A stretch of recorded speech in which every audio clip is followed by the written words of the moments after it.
അങ്ങനെ ഒരു പ്രത്യേക സാഹചര്യത്തിൽ ക്യാമ്പിൻ്റെ 6-ാം ദിവസം എനിക്ക് വീട്ടിലേക്ക് പോരേണ്ടതായിട്ട് വന്നു. വേറെ ഒന്നും കൊണ്ടല്ല, നാളെ ഞങ്ങൾക്കൊരു ഐവി ഉണ്ടേ. അതുകൊണ്ട് പെട്ടിയും തലേണയും പായും ഒക്കെ ആയിട്ട് ഞാൻ ഇറങ്ങി. ഐവിക്ക് പോകാൻ ഞങ്ങൾ 4 പേരുണ്ടായിരുന്നു. അതിലൊരാളാണ് ഇത്.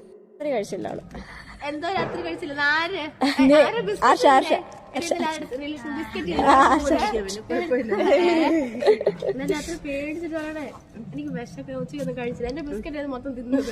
പോകുന്നതിന് മുന്നേ മിസ്സിൻ്റെ കൂടെയും ഫ്രണ്ട്സിൻ്റെ കൂടെ ഒക്കെ ഫോട്ടോസും വീഡിയോസും ഒക്കെ എടുത്തേ.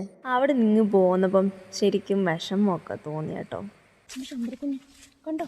അയ്യോ എന്റെ ദൈവമേ, ഞാനില്ലാത്ത വിഷമമായിരുന്നേ എന്റെ ചുണ്ടാമത്തി. ഒരു കുഞ്ഞിന് എന്റെ വിഷമാരത്തെ വിഷമം.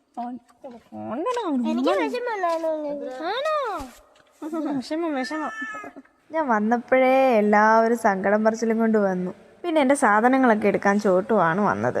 ഇതൊക്കെ എടുക്കാൻ വയ്യാഞ്ഞിട്ടും സ്നേഹം കൊണ്ടും സന്തോഷം കൊണ്ടും എൻ്റെ കയ്യിൽ നിന്ന് എല്ലാ സാധനങ്ങളും ചോട്ടും മേടിച്ചുകൊണ്ട് പോയി. അപ്പോൾ ഇന്നത്തെ വീഡിയോ ഇത്രയേ ഉള്ളൂ. Tata, bye bye.